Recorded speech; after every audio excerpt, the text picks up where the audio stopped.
जय श्री कृष्णा। आप सभी को रक्षाबंधन के इस पावन पर्व की बहुत बहुत शुभकामनाएं। भाई बहन के प्रेम के प्रतीक वाले पर्व की समस्त देशवासियों को बहुत बहुत बधाई, बहुत बहुत मंगल कामना। रक्षाबंधन का मुहूर्त क्या है, विधि क्या है और नियम क्या है तथा रक्षाबंधन क्यों करना चाहिए, आइए हम सभी आनंदपूर्वक इस विधि, नियम और क्यों करना चाहिए के बारे में जानते हैं। सनातन भक्ति पथ चैनल पर यह बहुत सुंदर विवरण आपको प्रदान किया जा रहा है। ज़्यादा से ज़्यादा आप शेयर करें और लोगों तक यह जानकारी पहुंचाएं।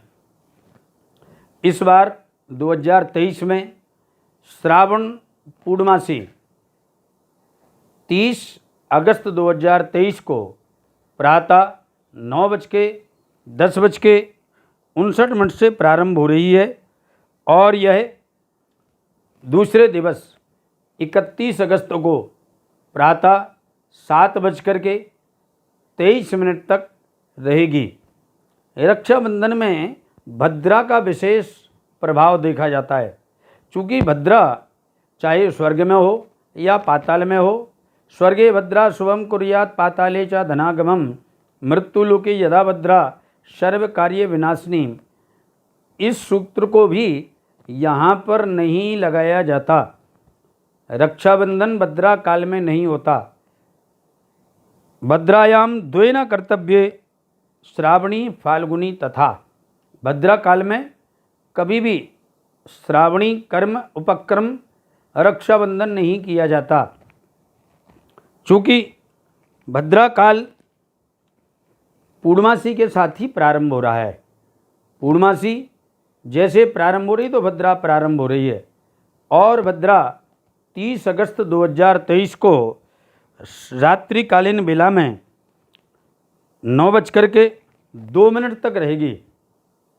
इसीलिए 30 अगस्त को यदि आपको रक्षा सूत्र का पूजन करना है अथवा सौन का पूजन करना है तो वह रात्रि में 9:02 के बाद आप पूजन कर सकते हैं। रक्षाबंधन का विधान रात्रिकालीन बेला में नहीं है। शास्त्र कहते हैं भद्रायाम निषेधात् तु तरैव तत्रातिथ्यानुरोधेन अपराह्न पूर्व अनुष्ठाने अपराह्नस्थ सर्वथा बाध्यपत्तैः। जिस प्रकार से अनुष्ठान का संकल्प तिथि के त्रिमुहूर्त पर्यंत, सूर्योदय से त्रिमुहूर्त पर्यंत जिस दिन रहती है, संकल्प में वही तिथि पूरे दिन उच्चारण की जाती है। उसी प्रकार से इस बार रक्षाबंधन के लिए पूर्णमासी 31 अगस्त 2023 को प्रातः त्रिमुहूर्त पर्यंत है, सूर्योदय के बाद। इसके लिए आपको रक्षाबंधन 31 अगस्त को अपराह्न और मध्याह्न में आनंदपूर्वक बांधना चाहिए। सौन पूजने का जो समय है वह प्रातःकालीन बेला में सुबह सूर्योदय से लेकर के 7:30 बजे तक आप आनंदपूर्वक सौन का पूजन करें। सौन पूजन के बाद अपराह्न और मध्याह्नकालीन बेला में रक्षाबंधन का आराम से आनंदपूर्वक त्यौहार मनाएं, उत्सव मनाएं। अपराह्ने शास्त्र ज्योतिर प्रसिद्धे तिथ्याभावेपि संकल्प बोधात् तिथि सत्वा तत्रैव अनुष्ठानम। यह एक प्रकार का अनुष्ठान है। इसीलिए जिस दिन सूर्योदय पर जो तिथि होती है वही पूरे दिन तक मान्य है।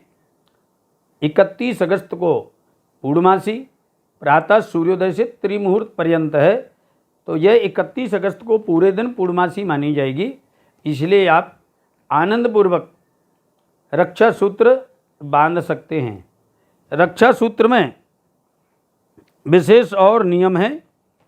क्यों बांधा जाता है, इसकी विधि क्या है, कौन सी दिशा में मुख करके रक्षा सूत्र बांधना चाहिए, किस दिशा में बहन का मुख हो, किस दिशा में भाई का मुख हो, इसका विशेष विधान है। तो मैं पहले आपको रक्षा सूत्र के पूजन की विधि बताता हूँ। सर्वप्रथम सौन पूजन, उसके बाद में गणेश लक्ष्मी का पूजन करके रक्षा सूत्र का पूजन किया जाता है। गंध अक्षत पुष्प से रक्षा सूत्र का पूजन करके फिर भगवान को अपने हाथ से रक्षा सूत्र बांधना चाहिए। भगवान में अपने भाई की बुद्धि को रखते हुए, भाव को रखते हुए भगवान के हाथ में रक्षा सूत्र बांधें। इसके बाद आप अपने भाई को पहले तिलक करें, कुमकुम से तिलक करें, अक्षत अर्पित करें। उसके बाद रक्षा सूत्र दाहिने हाथ की कलाई पर बांधें। जब आप रक्षा सूत्र बांध रहे हैं भाई को, उस समय भाई का मुख उत्तर दिशा में और आपका मुख पूरब दिशा में होना चाहिए, या फिर भाई का मुख पूरब दिशा में और आपका मुख उत्तर दिशा में होना चाहिए। कभी भी दक्षिण दिशा में मुख करके रक्षा सूत्र नहीं बांधा जाता। रक्षा सूत्र का प्रारंभ कब से हुआ? सतयुग में वामन अवतार के समय माता लक्ष्मी ने आकर के भाई रूपी बलि के दाहिने हाथ में रक्षा सूत्र का बंधन किया था। तब से यह रक्षाबंधन आनंद से मनाई जाती है। जब बहन भाई के हाथ में रक्षा सूत्र बांधती है, उस समय सप्तऋषि मंडल स्वर्ग से आशीर्वाद प्रदान करते हैं। येन बद्धो बलिराजा दानमिंद्रो महाबला तेन त्वं प्रतिवदनामि रक्षे माचल माचलः। इस मंत्र को बोलकर जब आप रक्षा सूत्र बांधते हैं, सप्तऋषि मंडल आयुष्य का, आरोग्य का आशीर्वाद प्रदान करते हैं, आपके अंदर बल प्रदान करते हैं कि आप जीवन पर्यंत अपनी बहन की रक्षा सुरक्षा सदैव करते रहें। यही हमारे सनातन धर्म में, हमारे भारत में चरित्रता का और प्रेम का, समर्पणता का यह अद्भुत भाव रक्षाबंधन में प्रारंभ होता है। तथा रक्षा सूत्र बांधते समय आपको भगवान नारायण का स्मरण करना चाहिए, क्योंकि यह माता लक्ष्मी का प्रतीक रक्षा सूत्र है एवं यह भगवान नारायण की रक्षा का सूत्र है। जब आपके हाथ में बहन कलाई बांधती है, उस समय भगवान का सुदर्शन चक्र आपकी रक्षा की और आप अपनी बहन की रक्षा का संकल्प लेते हैं। आप सदैव यह संकल्प करते हैं कि हम अपनी बहन की रक्षा सुरक्षा सदैव करेंगे। बहन का मतलब केवल अपनी बहन से नहीं है, अपितु सारे समाज की समस्त माताओं से, समस्त बहनों से है। जब हम यह सोचते हैं कि केवल यह हमारी बहन है और दूसरी हमारी बहन नहीं है, यह भाव आपके जीवन में नाना प्रकार के उत्पात उत्पन्न करता है। इसके लिए इस रक्षाबंधन पर आपको संकल्प करना चाहिए। संसार की जितनी भी बहन बेटियां हैं, उनकी सुरक्षा हम सभी का परम कर्तव्य है। हम सभी मिलकर के अपने ही देश की नहीं अपितु समस्त संसार की बहनों बेटियों की रक्षा करेंगे, उनकी सुरक्षा करेंगे।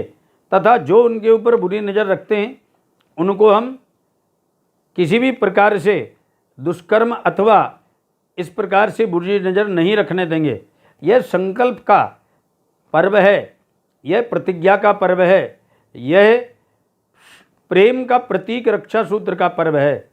बहन जब रक्षा सूत्र बांधती है, उस समय माता लक्ष्मी प्रसन्न होकर के आपके घर में स्थिर आनंदपूर्वक निवास का संकल्प लेती हैं। इसलिए रक्षा सूत्र सभी को बांधना चाहिए। रक्षा सूत्र बहन के द्वारा, गुरु के द्वारा, पुरोहित के द्वारा, ब्राह्मण के द्वारा, संत के द्वारा बंधवाया जाता है तथा उनको यथोचित दक्षिणा दे करके, उनको प्रणाम करके, उनका आशीर्वाद लेकर के उनको नमन किया जाता है। रक्षा सूत्र के इस पर्व को हम सभी भारतवासी एवं विश्व में रहने वाले सनातन धर्मावलंबी, हिंदू धर्मावलंबी तथा सभी आनंदपूर्वक मनाएं। रक्षा सूत्र में एक और विधि है।